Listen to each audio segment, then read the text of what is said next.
If you want to be great, the burning sensation is you having to accept that you've fucked something up, not as far along in the journey as you want to be, and what you have to learn how to do. If you want to be great, you have to learn to let it burn. And even though your impulse is going to be to turn away from that, to not look at it, to soothe it by saying it's them, it's their fault, they fucked it up, I grew up in the wrong place, like whatever excuse you use to try to let yourself off the hook for not being where you want to be, instead of saying, actually, the power is the ability to let it burn. Not only is it possible, that's probably the best time to do it. When circumstances and situations are pressing in upon us, the only way we can overcome them is to go within, to actually begin to ask very empowering questions with the awareness that this universal presence and its law will answer any question that you ask. So if you're in a situation that is pressing on you and you ask, what's trying to emerge in my life? What is my gift to share? What is my purpose? Why am I here on the planet? Not just how can I pay my rent, not just how can I stop the pain. You ask empowering questions.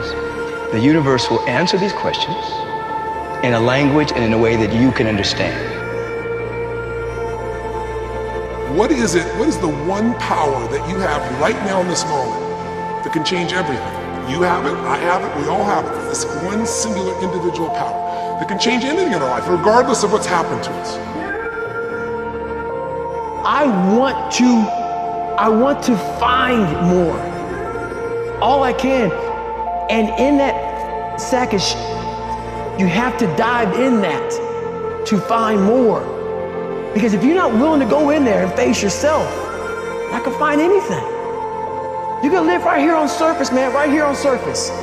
So if there is an ending to this world and there is somewhere to go and there's a judgment, you're gonna get there and you might see a chart.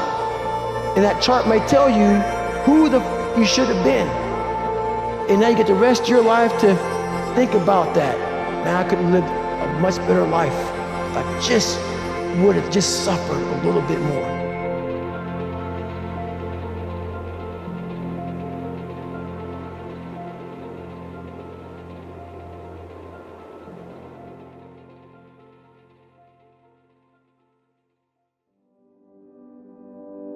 Whatever your answer is, you can do it right now, today, starting today, right? It's still possible. You can start doing that right now. It's empowering the present with the future.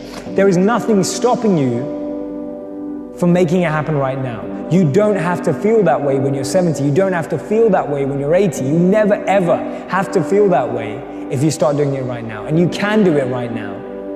Even if it feels impossible, you can start working on it right now. You can start trying right now. You can start making plans right now because you're not there yet.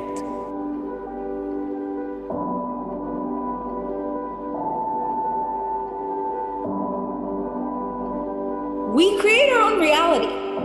So that will be true for me. I'm saying you're gonna come out the other side of this and you will be unstoppable. Your back's against the wall. You got work to do, like, let's go. You want to make a change, you have to change your vision of who you are. You have to begin telling yourself a different narrative. And the narrative you tell yourself about yourself is everything. It is far more fun to die on your sword than to die on someone else's. I always have this belief, if you want to be successful at anything in life, never leave the sight of setting a goal without doing something that commits you to fulfillment.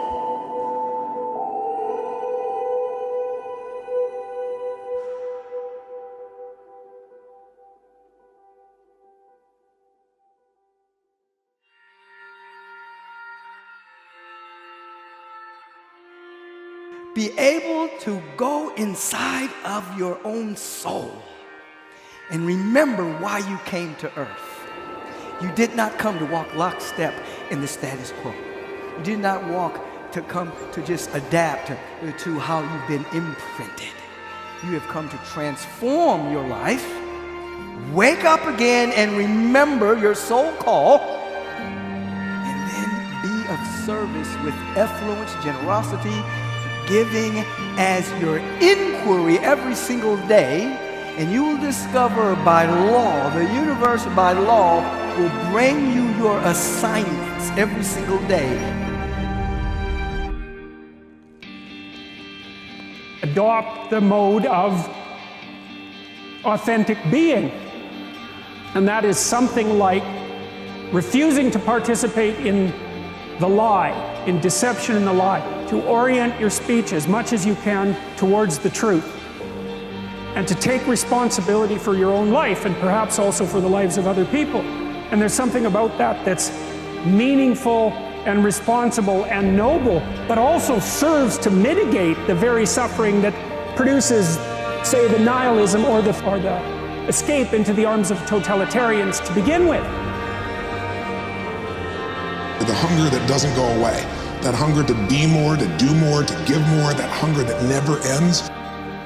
Look, when you start deciding that it's time to change, you may have to use 5, 4, 3, 2, 1, 5,000 times a day, because you're pushing through self-doubt, and you're pushing through procrastination, and you're pushing through resignation, and you're pushing through fear over and over and over and over and over and over and over again.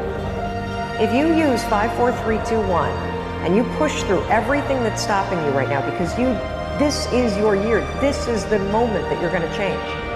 At some point, something's going to click, and the momentum's going to kick in, and suddenly, change isn't going to be scary. Change is going to be what's happening.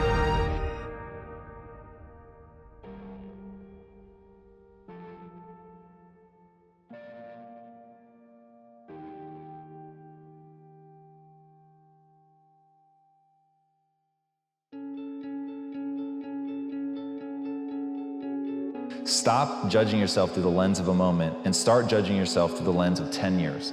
If you think of yourself in 10-year increments, like, you will blow your mind. So if you're embarrassed today about where you are, don't compare yourself even to yesterday, which may not soothe that and encourage you to push forward.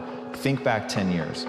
But if you think back to where you were 10 years, chances are, like, you're gonna be blown away with how far you come. And so then it's like, all right, then I'm just gonna focus my gaze 10 years in the future and start saying, what would I have to do to be somewhere where I'd be blown away than where I'm at now? The pride that I'm going to establish is actually around my willingness to look at the fact that I'm not good right now today.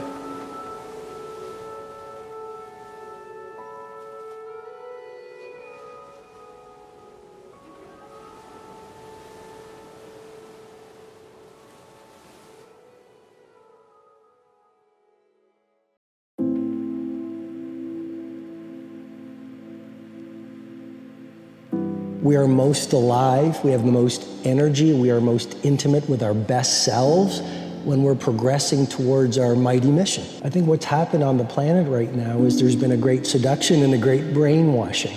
When we are kids, we want to be astronauts. We want to do all our dreams. And we're full of curiosity and we're loving. And we're passionate, we're strong. We're not afraid to be ourselves. But as we leave the perfection of childhood, the hypnosis and the brainwashing begins. Be reasonable.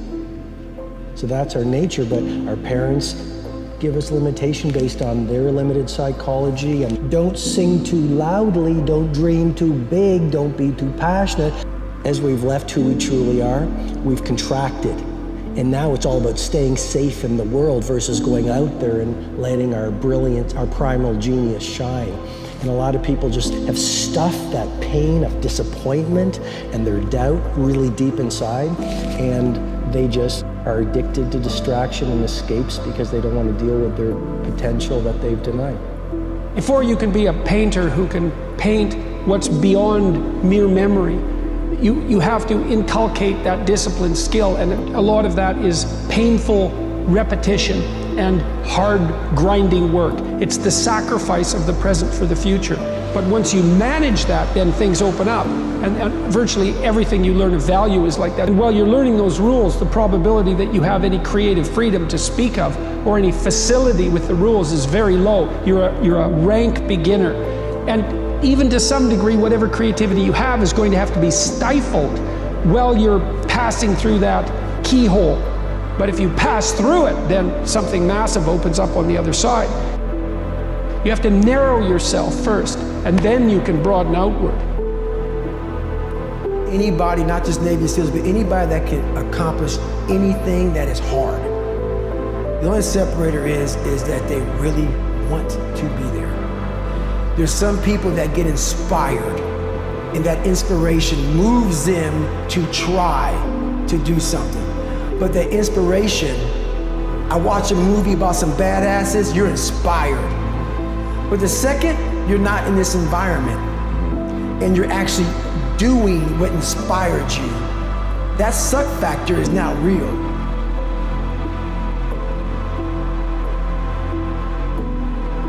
One of the real reasons we don't do the things that frighten us is because we are afraid of being judged. And so to become fearless, why not find some time every day to practice becoming fearless? Stop resisting, I encourage you, stop resisting the natural flow of epic performance. Stop resisting the natural seasons of life.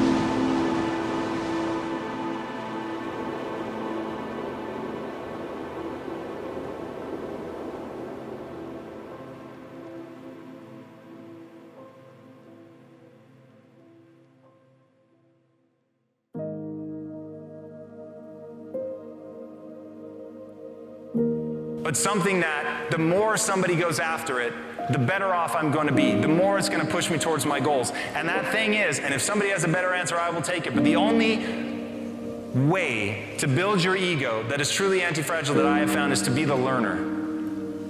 To be willing to admit when you're wrong.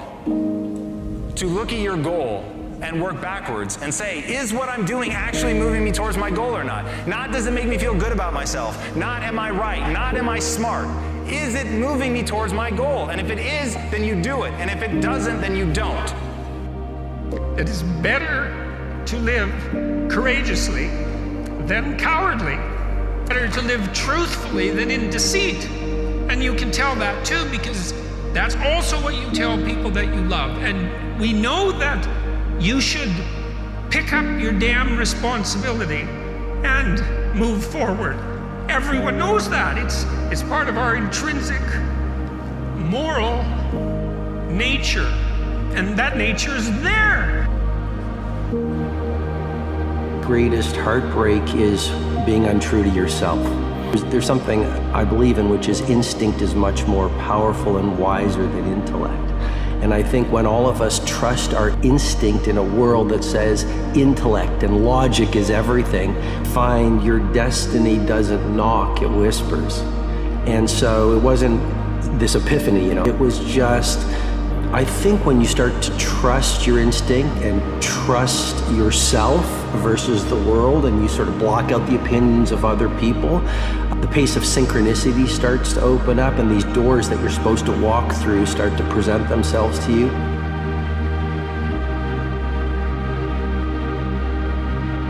But if you want to have the passion to make something big, to make big change, it's got to be something that you believe in beyond reasonable doubt. It's got to be something you've just got to make happen.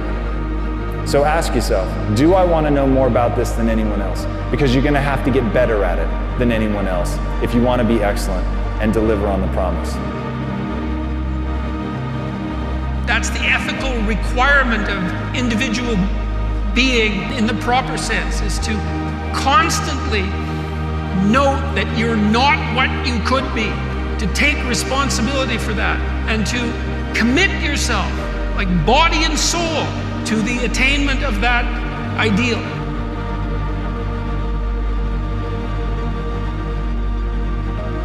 For some people, it's been asleep for a long time because they're afraid. They're afraid that I'm going to get hungry, I'm going to try, I'm going to fail. And so it's human nature to protect yourself from the fear by just lowering your expectations. But one of the things I've learned is you get what you tolerate.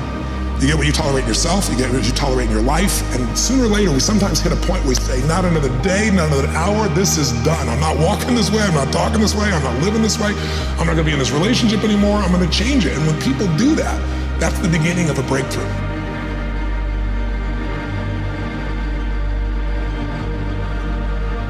Happiness is not about achieving things. It's not about getting the result. It's about how you pursue the things that you enjoy and why you're pursuing them. And so the key to life, and I'm seeing it happen in my own life, is not actually checking the boxes and getting all those things that you dream about. It's how you go about living your life as you're pursuing it. What do I have to look forward to? Nothing if you've already achieved it, which is why it's so important for you to understand that the real meaning of happiness is about how you show up every day. Yes, you should have big goals. Yes, you should have big dreams. Yes, yes, yes, and yes, you should pursue them. Oh, don't ever think that, quote, making your dreams come true is what actually makes you happy. Because what actually makes you happy is having those big dreams and waking up every morning and doing a little something to push yourself to make them happen. It's about the pursuit.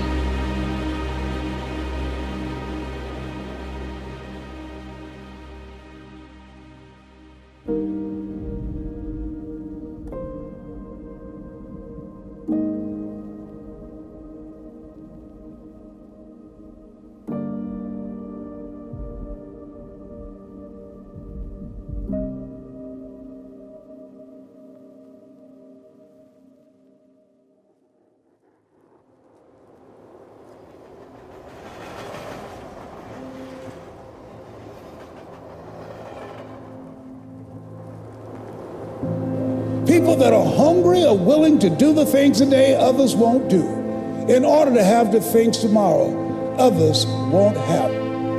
You have to discover what your values are.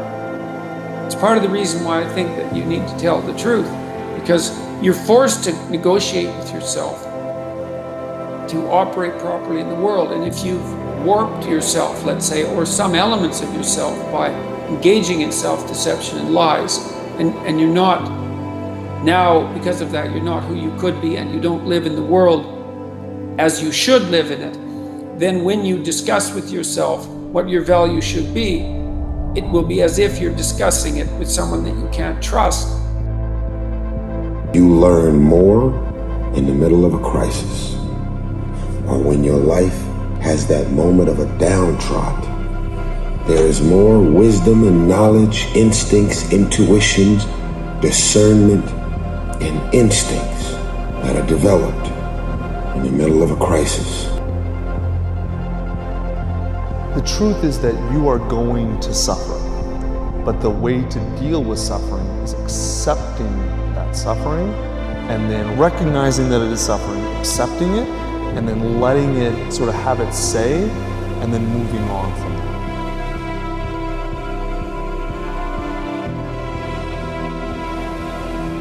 All of the power that you have and all of the strength that you have and all the ideas that you have are born in your uniqueness. What makes you unique is what makes you special. You spend your whole life trying to conform, trying to be what somebody else thinks you should be, or fit into a mold or fit into a system, and you dull down your specialness, then you're dulling down all of your ability to change the world. So I think that it's very, very important that people have an opportunity to be the best of themselves that they can be.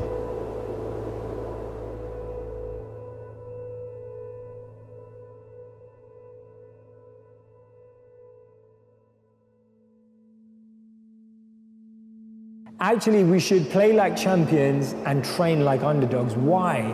Because the underdog works in a way not worrying about what anybody else thinks or believes. That gives you an edge. It gives you a phenomenal advantage when you're not actually worried about what will people say.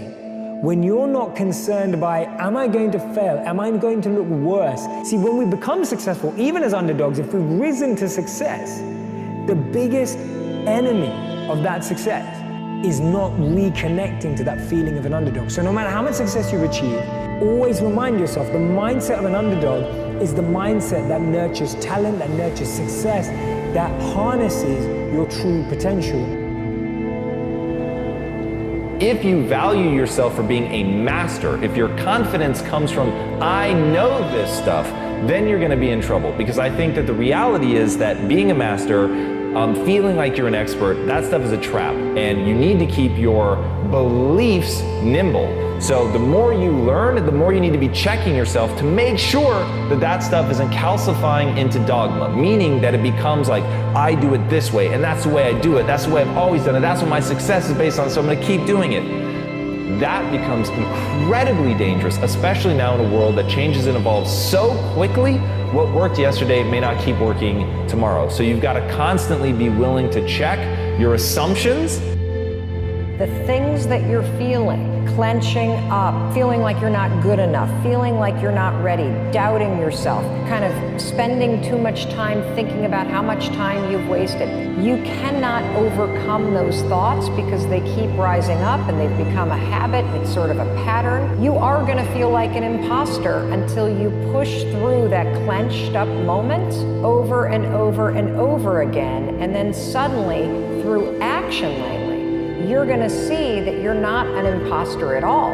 You're actually the kind of person that pushes through and does what he or she says they are going to do. When you get tired, when you get fatigued, when you get down, when you're in a slump, it's your habits, rituals, routines, and your standards that carry you through. And if you don't have good habits, you don't have good rituals, you don't have good routines, always in your life you will fall down in bad times, in slumps and fatigue and in stress. You've got to know every no brings you a step closer to a yes. Anybody can stop because someone said no, but there's something in you, in your heart of hearts, that's saying, I'm not a quitter. There's something in you that says, I've got the will to do it. There's something in you that says, I'm going to find a way.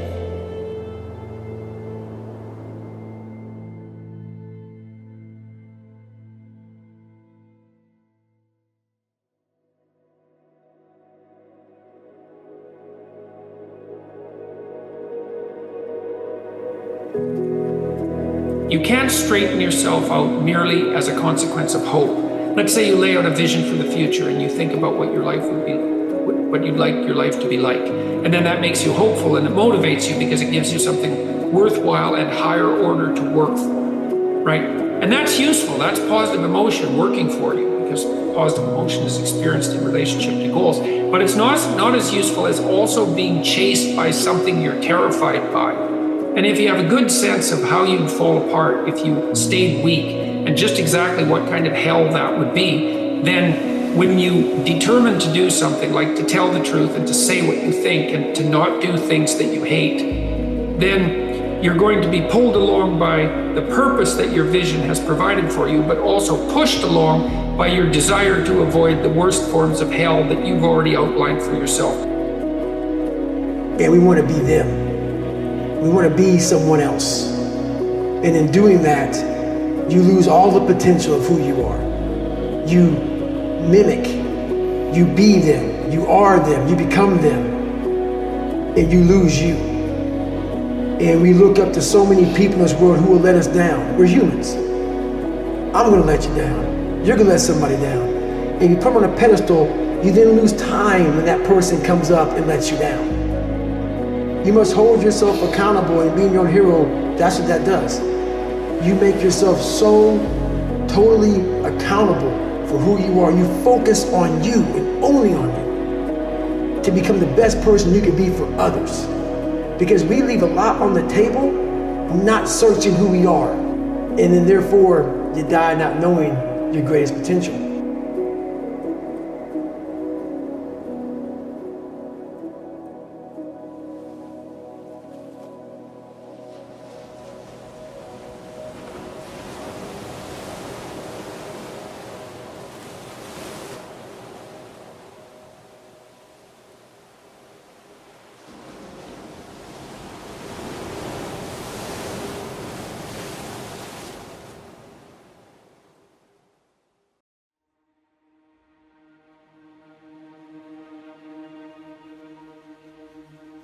So you want to be normal.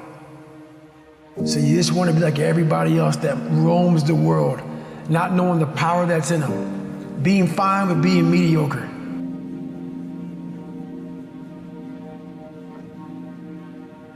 Your dreams are the most powerful thing. Without a dream, there's, again, no point in being here.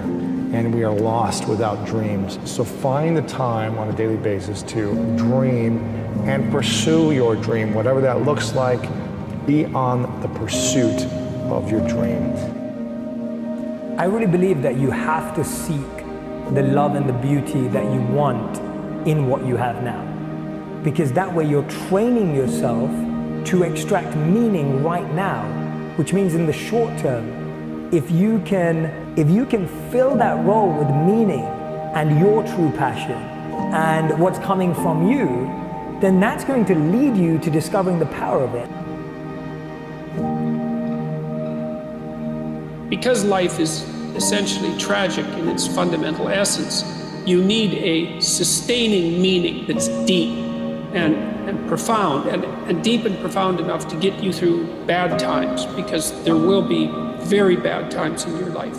There'll be death, and there'll be illness, and there'll be disappointment of all sorts. And there'll be just the standard difficulties of life in the world to contend with. And you really must have something that's profound and powerful to set up against that. And I think that your voluntary adoption of the struggle to improve being is the proper antidote to that.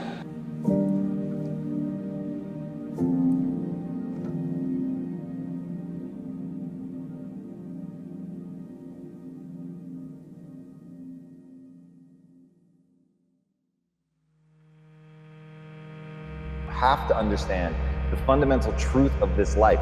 You can always make a different decision, which will lead to a different outcome. Success is not how much money or how much power you have. Success is how well do you do what you do when no one else is looking and keep on doing it. Successful people do all the things unsuccessful people don't want to do. So you've got to be realistically humble. You've got to be ambitious enough in your goals so that you're pursuing something that you regard as truly meaningful and worthwhile.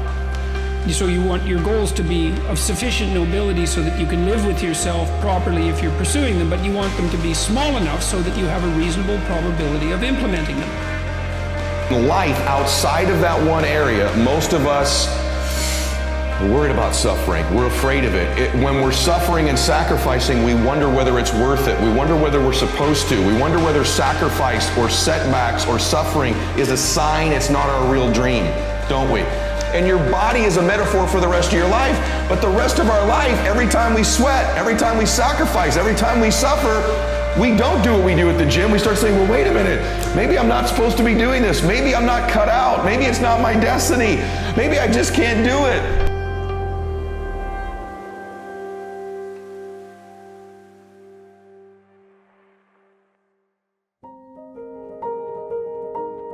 You've got to remember that any challenge we're facing today, we've faced it before as humanity. Changing the stories we tell ourselves, we can either look at challenging situations as opportunities for growth, as an opportunity to learn, as an opportunity to change, be the change, or we can look at them and really feel down. Now, that second part is okay. We can even feel like that, right? But we have to recognize it's not permanent. We've got to accept that none of our feelings are permanent. They don't need to be permanent, it's a choice. But recognize that those feelings are not permanent, and it will be amazing when we realize we are seeds, right? That is the most powerful way of finding strength. You get hungry by finding something that's you. I believe that all of us are born unique, but most of us die copies. And so the key to that hunger-driven life is a heart-centered life. I didn't do what I'm doing for years because of my programming, because of the culture in which I was raised in. But you have to work on yourself, and you have to have an unstoppable attitude, and no excuse is acceptable, and you've got to make it a priority, a non-negotiable in your life, and hold a constant vision of what it is you want to achieve. See it accomplished and go all out. Find a way to win.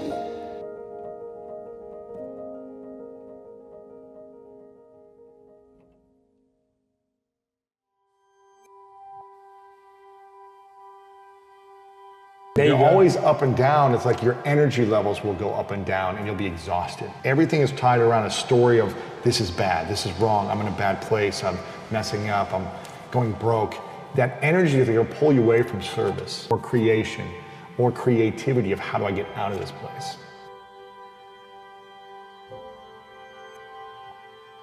Assuming that you have a certain intrinsic value, it's necessary for that value to manifest itself, for you to push yourself against the world, to challenge yourself. Otherwise, what you're capable of won't manifest itself. It has to be developed. It has to be called forth by necessity, right? You have to pick a hard problem and try to solve it and push yourself against it in order for, and you have to try to do that truthfully and responsibly in order for what it is that you're intrinsically capable of and composed of to come to the forefront. Encourage people to be responsible for themselves and for other people, and also to point out that you have a moral responsibility to do so for yourself just as you do for others. There's a gap between the world and the things that trigger you and your response. And your entire life is that gap. And when you start to understand that your whole life plays out in this 5-second gap, and that there's a gap that's 5 seconds long between fear and courage, and there's a gap that's 5 seconds long between self-doubt and confidence, that is your life. And what's super cool about understanding that your whole life is inside this gap is it's so small, everybody, that you have the ability to control it. Life's always gonna throw triggers at you, and there will always be all kinds of cool things that inspire you, your wisdom, and you get to choose what happens in that gap. Do you succumb to an excuse, or do you push yourself forward? And so that gap is everywhere, and it's the same everywhere. And when you start to go to work in controlling how you live in that gap between stimulus or idea and your response, that's where the magic is.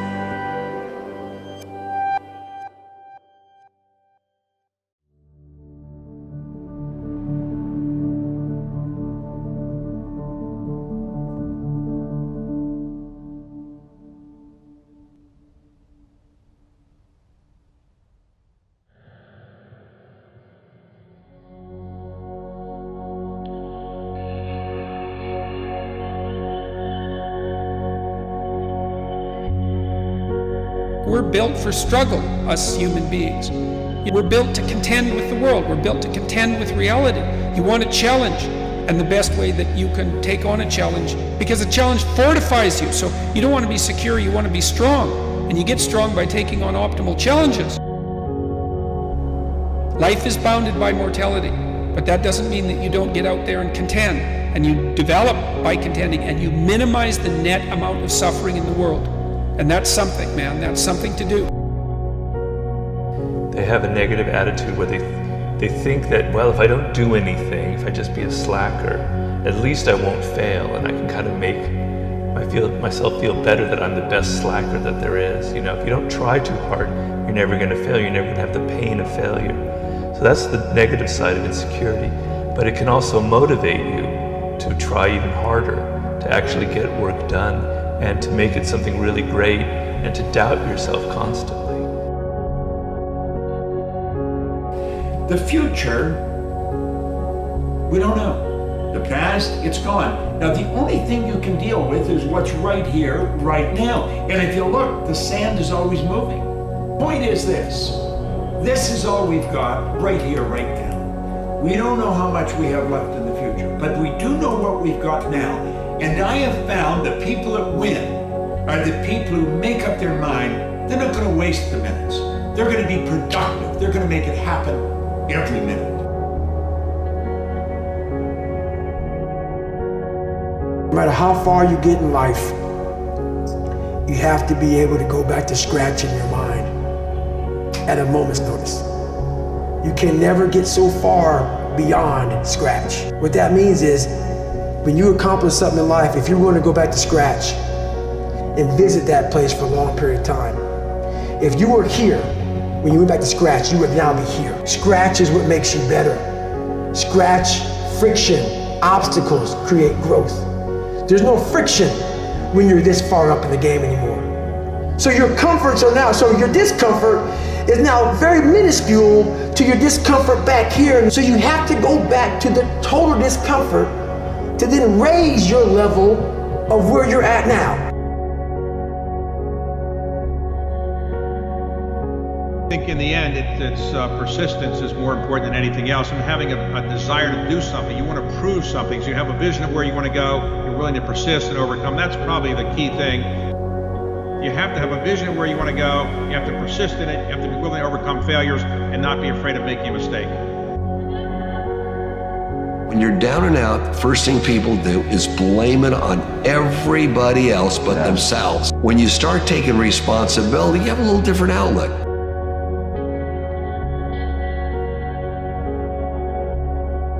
More radical the necessary change, the more pain that accompanies it. Like the more opportunity as well. And a lot of what we learn painfully. And so it's not surprising that people shrink away from learning. We learn in pain and anxiety very frequently. Everyone knows that. It's like the things that you really learned in life, it's like, it was no joy, man. Like it took you out. And so the fact that people flee from that is hardly surprising. But it doesn't help, that's the thing. It just stores up the catastrophe for later. The better idea is to eat a little poison every day so that you don't have to overdose in a month. You tend not to learn unless you're forced to learn, and what you tend to learn by force are difficult lessons. And so people are very prone to not seek that out. It's not surprising. But it's because they don't understand the consequences very well.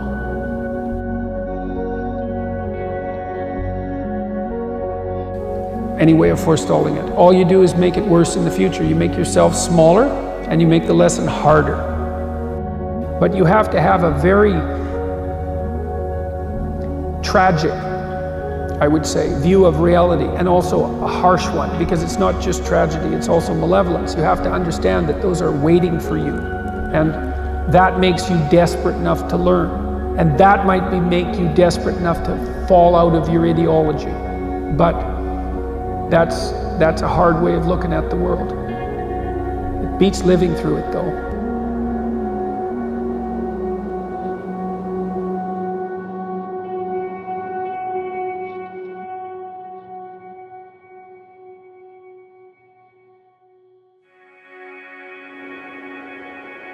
You just have to know the first step to take. And when you take that step, you're going to find that your conditions, your circumstance, and environment will change. Then you see how you have to make the next step. It's a matter of adapting all the time. You only have to know two things. You have to know where you're going, and you have to know that you're going to get there. You've got to see it in your mind. Now, this is the beautiful scenario. This is what it's all about. Save that in your mind and think of it often. Every time you think of your goal and you're trying to figure out how you're going to do it, think of that vertical wall of ice. What's the next step? That's all you really have to know. One step at a time. And you'll get to wherever you're going. You get to choose your life. You get to choose how you feel, not other people. There's these illusions in life. We really can't control anything other than our own thoughts, our own behavior, our own patterns. We can't control what other people do, say, or think. It's an opportunity, and the opportunity is on many levels to rethink your life, to rethink your values, to rethink where you're going, to rethink what your career should be, what your relationship to other people should be. It's a time to reorient yourself to who you are and what you like and what what your goals are and what makes you unique. If you take that attitude, then the obstacle is the way. If you have that attitude where obstacles are actually the path forward, nothing's going to stop you. But it's all how you look at things. It's kind of a mental process that you switch to seeing the positive side. Truth of the matter is that you have a lot of potential as a child, but none of that is capable of manifesting itself as freedom before you become disciplined. And discipline is a matter of the imposition of order, and the order is necessary, especially for people who are hopeless and nihilistic.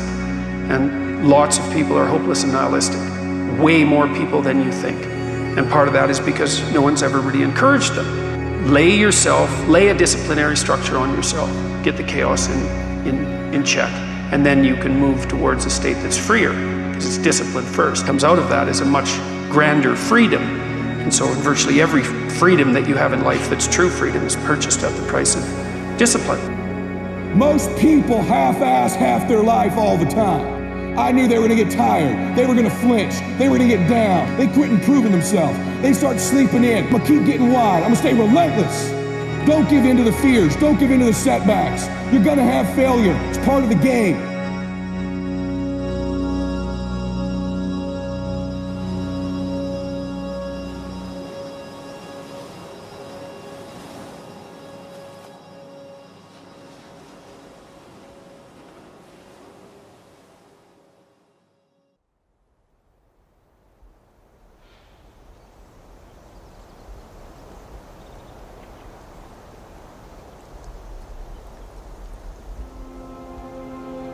Why am I here?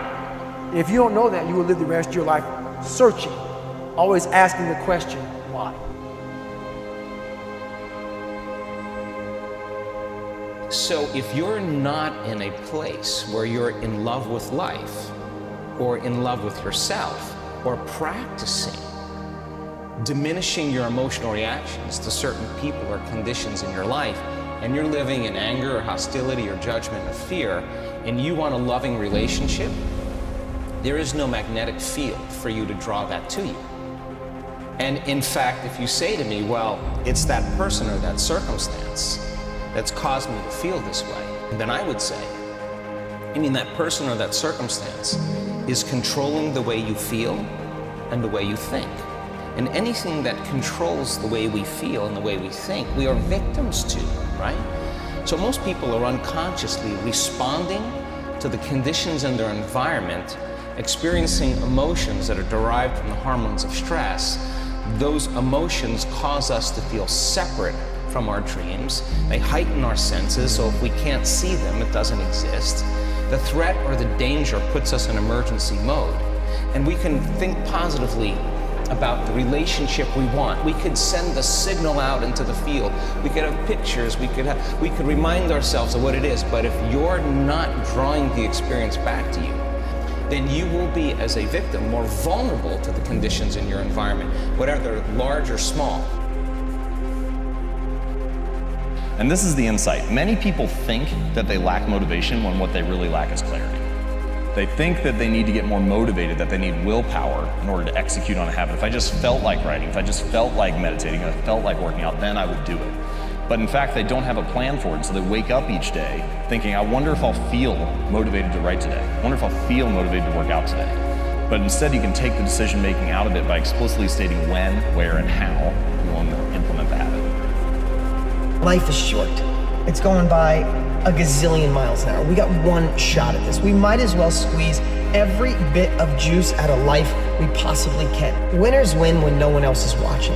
How many foul shots do you think Michael Jordan took when no one else was in the gym? You're doing the work when no one else is watching. And when you soar, let them admire you, let them envy you, in fact, be the inspiration to pull some people with you. Can you go to your mistakes? Can you go to your weaknesses? Right? Can you go to other people's mistakes and weaknesses? Some people, because of an ego barrier, can't do that. It's the process essentially of saying, what am I like? Everybody has strengths and everybody has weaknesses. The weaknesses are the other side of the strengths. Life is one big mind game. And you're playing it with yourself. Tranquility is the new luxury. And we are most true to our best selves when we're tranquil, peaceful, and serene.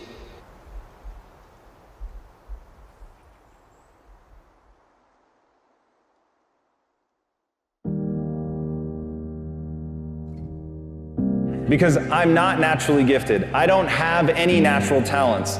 And all of us are born as this lump of jelly that can't hold its own head up. And we all learn to do things. And it's that ability to specialize that makes us great. And the things that you choose to put your time and energy into, those are going to be the things that allow you to accomplish something. But all of that is a choice. You're not going to think your way to passion. You can't think your way to finding something that you feel in your heart. It doesn't work that way. You got to feel your way into it. It's inside of you. Do you understand? The economy is going to change no matter what you want it to do.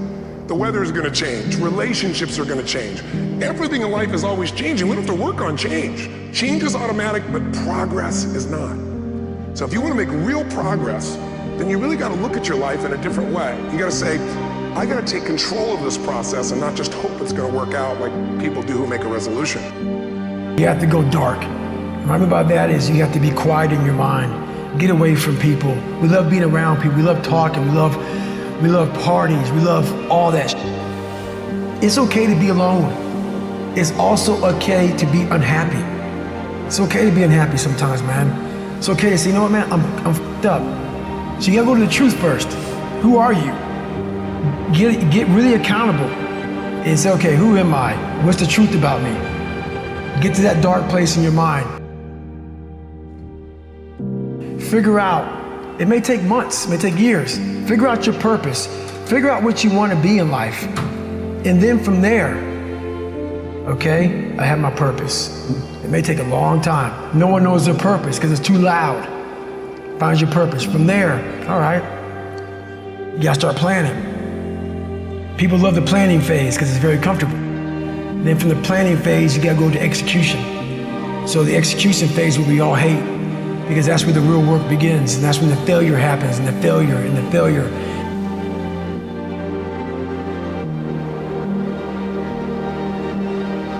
When you live for a lifetime, not just your life cycle, but a lifetime, you live for the legacy. I'm writing my legacy now. You won't sweat the small stuff anymore. You won't get caught up in gossip. You won't get caught up in living inside worry. You might worry, but worry does not have permission to take up real estate in your body. And so, for example, if you're going to treat yourself properly, which you should, you have to treat yourself as an iterated process across time properly. So you today, you tomorrow, you next week, you next month. But the right place to start is with the things that are within your local control, and there's some humility in that. It certainly has nothing to do with instantaneous self-gratification or selfishness.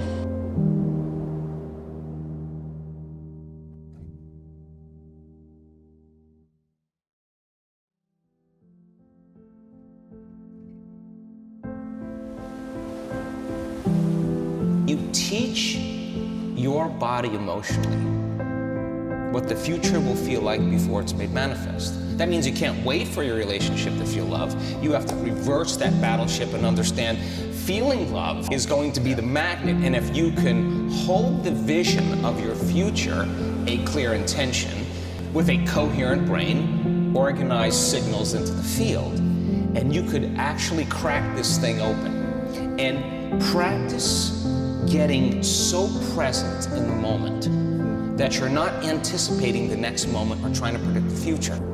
And you're no longer romancing the emotions of your past. You can find that sweet spot of the generous present moment. The familiar past is the known emotionally. The predictable future is the habituation of autopilot, being unconscious, and programs. Those are both knowns. There's only one place where the unknown exists, that's the present moment.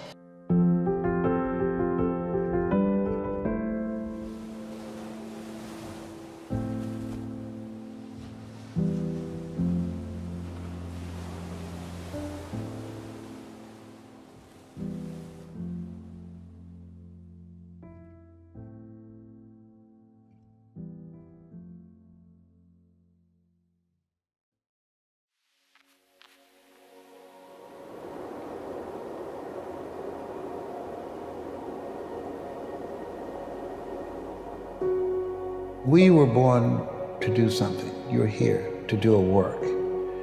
The two most important moments in our lives, the day that we're born and the day that we realize why we were born. And if you don't know, if you want to live a life of misery, don't try and find out. But if you want to live a life that has meaning and value and a sense of direction, spend as much time as you possibly can to answer the question, why am I here?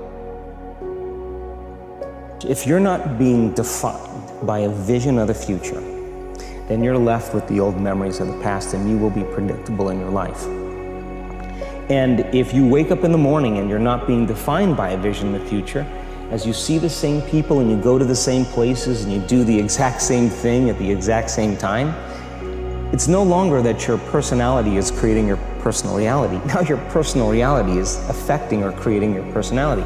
Your environment is really controlling how you think and feel unconsciously, because every person, everything, every place, every experience has a neurological network in your brain. Every experience that you have with every person produces an emotion. So now, they need the outer world to feel something. So, to change them is to be greater than your environment. I certainly think everybody, should figure it out. You should figure it out for yourself, because time's going to go by either way, and you can live a life of happenstance, of reaction, or you can take some time to figure out how you want to spend your time, who you want to be, who you want to be at work, who you want to be as a parent, who you want to be as a spouse, and on and on and on. And you can try to be that person. You can try to live that life. Because it's not something I'm used to yet, is making up stories to cling to the old way of life. This is a moment in time, everyone, please. This is the greatest gift. The greatest gift is this moment of pause where you get in touch with what you actually want. Because if you need skills to prepare yourself for the thing that you want, get them right now. Always have a choice. Your mind talks to your body all the time. That's its job, and your job is to tell your mind what you want. I want perfect health. I don't do illness, I do wellness. Tell my mind I feel amazing. Tell my mind when I'm working out, my body loves this. My muscles love this. I can do a bit more. Don't ask what is the meaning of life. Ask what is the meaning of my life. What am I supposed to do? What is this work? And I believe there's a work for us to do. That there's something that if we don't do it, then the world will be deprived. And finding out what that something is, that element, the element is when what you love to do and what you were born to do come together that will allow you to show up in life in a bigger way. What I want you to do if you're in Vicky's situation is I want you to stop dreaming and I want you to just start doing small things.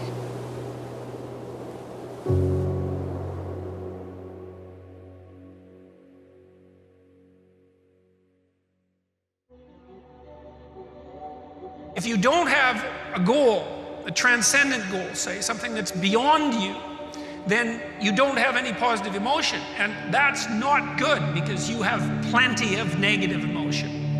And then that's the problem with fundamental claims of meaninglessness too in life. That it's the philosophical error that's made by nihilists. That suffering is a form of meaning. And you can try to argue yourself out of that with your nihilistic rationalizations, but that is not going to work. You need a transcendent goal in order to withstand the slings and arrows of outrageous fortune. Is my dream really my dream? Or is it someone else's? When you're willing to take control of your environment and put yourself through the stressors required for adaptation, you literally can become anything. You live in a dominant culture that is designed to destroy your sense of self and your belief in yourself, and you have to learn ways in which you can begin to connect with this power that you have within yourself to handle where you are. The key is to be constantly in a perpetual process of discovering the truth of who you are and fighting constantly to look for ways in which you can escape the inner conversation. The most important step we're ever taking in life is our next one. But a lot of us get our feet stuck in concrete. We get our feet stuck in concrete because we're afraid to make enemies. We're afraid to speak what's on our mind. We're afraid of being in that group of people. And when you walk away, we're afraid of what they might say behind your back. All that fear clouds your brain, clouds your thinking. One thing in life, you're gonna always have haters. Embrace them. That there's always a short-term and a long-term impact to the decision. The short-term impact to making an expansive decision, a decision that's based in your heart and your soul, sometimes it's terrifying because sometimes it means moving, or it means changing a job, or changing a relationship, or having a difficult conversation, or starting something new. And those sorts of things are always uncomfortable. So brace for impact, put the force fields up, but make the decision anyway. Because the long-term impact of making a decision from your heart and soul, that is where the best life comes from. Because you're living for what's true for you, not what's safe in the moment. You see, if I borrow the dream from you or someone else, I won't pay that price. But if it's my dream, I mean it's really my dream, then I'll pay that price.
The difference between vision and a goal is the finish line.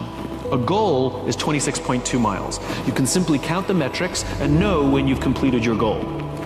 A vision is having a crystal clear sense of what the finish line looks like, but no idea of how far away it is. And the reality is you will spend your entire life never actually crossing the finish line, but the joy that every marathon you complete, you feel like you're getting closer. Every milestone that you accomplish makes you feel like you're getting closer and closer to the ideal, and this is what gives our life and our work meaning. It's just looking in the mirror and telling yourself the story that you want. I mean, and a lot of people tell the story that everybody else wants them to tell, right? So the marketing message is the story is being told from out here, and then you're bringing it to you. What you have to do is tell the story you want. I wanted to be the powerful person. I wanted to be the one that people looked up to. I wanted to be the person that was respected. I just started telling that story over and over in the mirror. I mean, it was as simple as that. We suffer on all different levels of suffering. Some people suffer on a high level, some people suffer because is the job going to get done? We have these moments of suffering, no matter if it's 5 minutes of suffering or an hour of suffering or months of suffering. Some people lose a relationship and they suffer for years. And if you can limit the time you suffer, the more you can work on the solutions that better your life. I thought, how about I just leap with my imperfection and then find my form of perfecting my imperfection while I'm sorry. How about I do that? How about you not wait to get it right? You figure out how does it look doing it wrong? How does that look? Because your 80% of right is somebody else's 159% of what they needed. And when you want to do it right, and you want to wait till you're not afraid, and you want to wait till you have it all together, oh, you made it about you again. See, Nelson Mandela did it. He just did it not knowing if it were right. Mahatma Gandhi just did it not knowing if it were right. Mother Teresa just did it not looking for affirmation or confirmation. Is this right? Martin Luther King did it not even knowing if it would happen before his life ended. Because I have a dream. I mean, what are you waiting on? Are you willing to do it afraid? Because you don't achieve worthwhile goals quickly or easily. They take time. They take struggle. They take relentless pursuit day in and day out. That's what it takes. The quality of your life has nothing to do with how much money you have, how many beautiful children you have, how many people love you. The quality of your life is where you live emotionally. So we have to take control of what we focus on. We got to come up with new meanings, empowering meanings, and then that affects what your final decision is. What am I going to do? And that's when I realized that there's two ways to see the world. Some people see the thing that they want, and some people see the thing that prevents them from getting the thing that they want.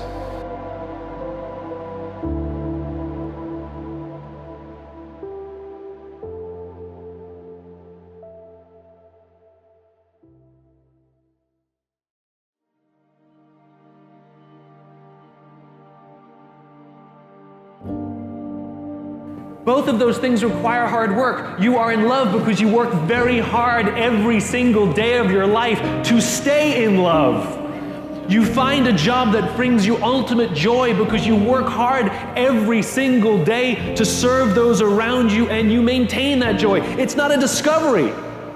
But the problem is the sense of impatience. It's as if an entire generation is standing at the foot of a mountain. They know exactly what they want. They can see the summit. What they can't see is the mountain. This large, immovable object. Life, career fulfillment, relationships are journeys. The problem is, this entire generation has an institutionalized sense of impatience, and do they have the patience to go on the journey to maintain love, to feel fulfilled, or do they just quit and on to the next, dump and on to the next, ghost and on to the next? So let me just ask you again, I want to go back to this.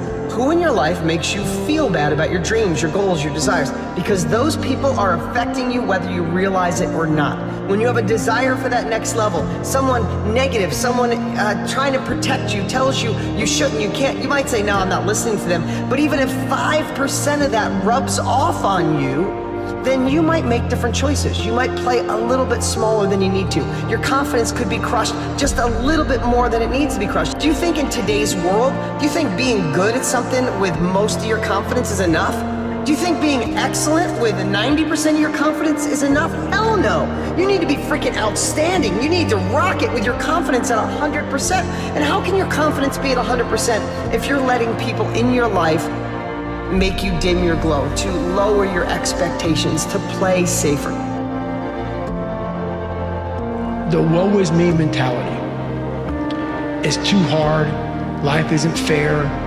These things in life are not easy for me. You look to your left, you look to your right, and you start to judge yourself off other people.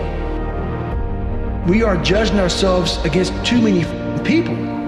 You have to judge yourself against yourself. And once you can silence all the outside interference and things that are attracting your mind to everything, you can then start to grow in realizing I'm stressed out for no reason.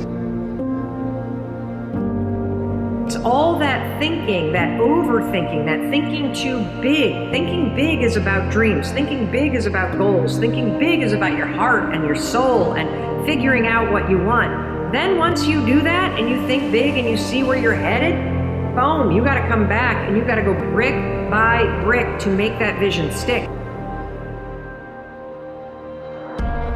You gotta go brick by brick to make the action stick. You gotta go brick by brick to lay that pathway forward and to keep going. And let me tell you something, I don't care how busy you are, I don't care how tired you are, I don't care how much there is to do to make this big dream forward, you have time to lay one brick a day. You really do. You really do. And this is the secret, everybody. This is the secret to everything. It's to understanding that there is no timeline to getting your dreams done.